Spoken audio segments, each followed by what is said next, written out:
Ouais, donc, on était sur les coordonnées. Donc, voilà pourquoi. Dans R, nous aurons OM1 est égal à ceci et OM2 est égal à ceci. Donc, ça, ce sont les vecteurs position de nos points dans M. Hein, de nos points dans M. Donc, je peux aussi noter ça comme ça. M1, ici, si je viens, M2. Voilà. Donc, ça veut dire la même chose. Des fois, d'autres systèmes le représentent comme ça, dans d'autres bouquins de physique. Donc, on est là, pardon, les vecteurs position. Donc, vous remarquez déjà que ça, c'est OM1 et OM2 dans le référentiel fixe. Maintenant, dans le référentiel RB, ça sera noté quoi? Ça sera GM1 qui sera égal à X1 étoile I plus YM1 étoile J plus Z1 étoile K et GM2 qui sera égal à X2 étoile plus Y2 J étoile plus Z2 K Z étoile. Donc, ça, c'est ce que nous devons d'abord garder en tête. Ce que nous devons savoir. Maintenant, nous allons voir comment trouver ça. Donc, les expressions mathématiques et la loi de composition qui va nous permettre de quitter d'ici, de venir ici. Donc, si nous sommes dans ce référentiel fixe, on connaît les coordonnées de M. Comment trouver cela dans RB? Donc, dans le référentiel barycentrique, de même avec ceci. Donc, ça, c'est d'abord pour vous montrer. Donc, lorsqu'on parle de le vecteur position, donc, vous savez, c'est la position dans l'espace, non? Il faut situer le point. Donc, par rapport à ce référentiel, c'est comme ça qu'on va donner ça. Ça, j'ai donné la forme analytique en fonction de X, Y, Z. Mais ce sont des vecteurs. Donc, elle est constatée au début. Après, on va tourner la page pour prendre la suite. Donc, je vais dire dans R, on a noté OM1, vecteur, et OM2, vecteur. Et dans RB, on a noté GM1, vecteur, et GM1 comme étant les positions des points. Voilà. Maintenant, on va prendre ce qu'il faut prendre encore. On sait que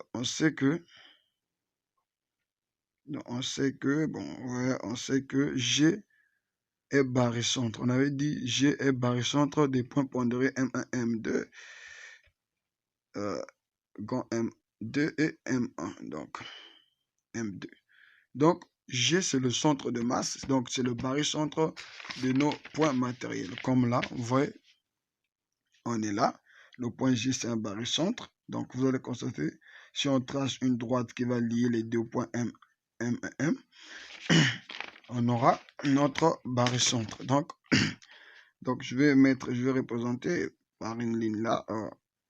Voilà, c'est comme ça. Voilà. Vous voyez? Donc, le G c'est le centre. Donc, c'est le centre de ces deux points. C'est le centre de ces deux points. Donc, vous allez voir même dans d'autres. Donc, cette distance, on appelle ça L1. Et cette distance, on appelle ça... on appelle ça L1 et ça, on appelle ça L2. C'est bon? Donc, ce sont les distances entre G et M1. Et ça, on va trouver une relation aussi qui nous permettra, vous allez voir. Donc, merci. On vient là. Donc, G est le barycentre de ce deux points. Donc, vu que G est le barycentre de ce deux points, si nous faisons la somme, donc M1 plus M2 sera différent de 0, entraînera GM1, M1, plus M2, GM2 est égal à vecteur nul. Donc, G est barycentre.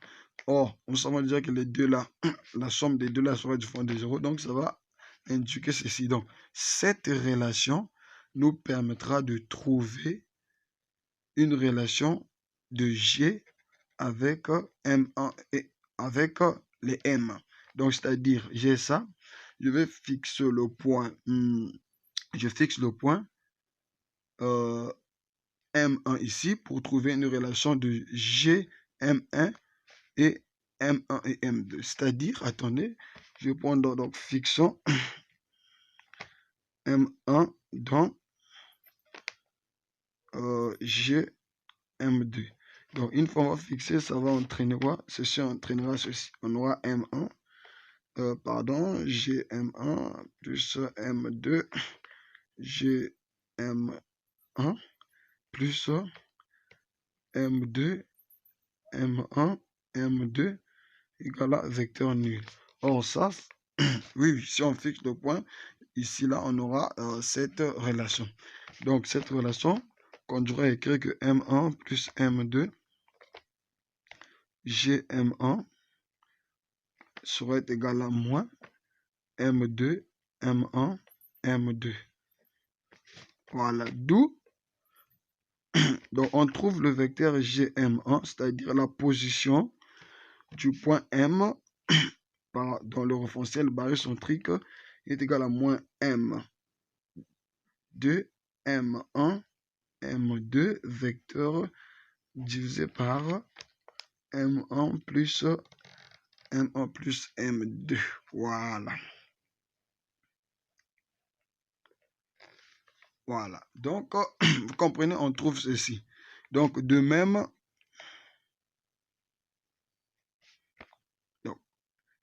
on va trouver, donc de même, on trouvera, si nous fixons, mettons, le point MD ici, on trouvera M1, G, M2, plus M1, M1, M2, M1, plus M2, G, M2, serait égal à vecteur nul. Et de ça, on trouvera cette relation. GM2 sera alors M1, M1 moins M2, on tourne le vecteur. Ça, lorsque ça va aller de l'autre côté, il y aura un moins. C'était M2, M1, on tourne pour trouver M1, M2, divisé par M1 plus M2. Donc, ces relations-là, ce sont les relations très capitales en mécanique de deux points matériels. L'on doit connaître comment démontrer ça, comment arriver jusqu'ici. Donc, arriver jusqu'ici, c'est bon. Ensuite, qu'est-ce qu'il faut faire? Ça, c'est en vecteur. Vous allez constater, il y a un moins ici, il y a des moins en vecteur. Donc, en module, ou bien en forme des distances. Donc, on avait pris GM1 est égal à L1, GM2 est égal à L2. Donc, ce qui entraîne M1, M2 serait égal à L. Donc, on constatera que on va constater qu'on aura GM 1 serait égal à M2 sur M1 plus M2, M2L, et GM2 serait égal à M2 sur M1 plus M2L. Voilà. Pardon. Voilà. Donc, il faut être vraiment capable. Donc, on est là. À partir de la relation du barycentre, on a développé, on a trouvé les coordonnées de G, des points matériels dans G en fonction de la distance entre les deux points matériels. On a trouvé ça, c'est en vecteur. Et ici, on a trouvé ça sous forme de module, c'est-à-dire en distance. Maintenant, donc, la dernière, donc la partie, on va voir par la suite, c'est relation entre OM1, OMI et GMI. Donc, relation entre OMI et GMI. C'est-à-dire, je vais prendre par exemple le point OM1. Je fixe le point G. Donc, j'aurai OG plus GM1. Et j'aurai OM2, vecteur bien sûr, serait égal à OG plus GM2. Vous voyez? Donc, concernant les relations, c'est simple.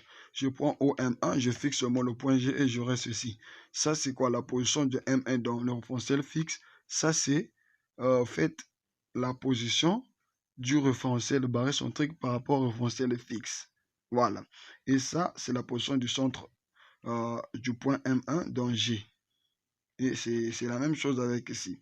Donc, les relations là, vous voyez, ce sont des relations, des compositions, on peut dire, qui nous permettent de faire ce passage-là.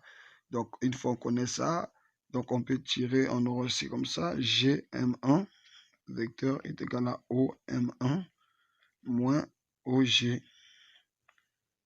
Et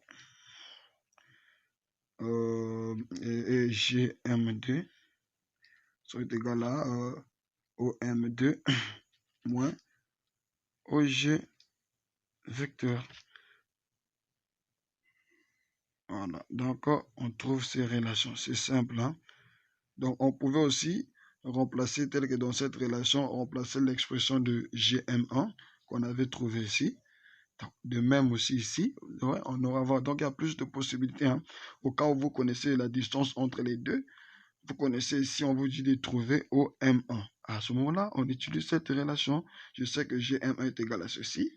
Je remplace ici. Donc, en fait, je remplace ici. Donc, c'est-à-dire OM1 serait égal à quoi?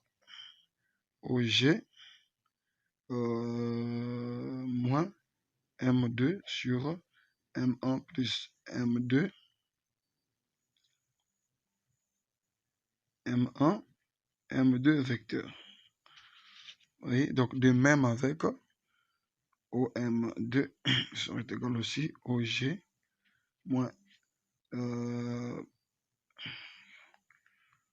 oui, ici un moins, oui, ici on aura plus M1 sur M2 plus M1, M1, M2, voilà.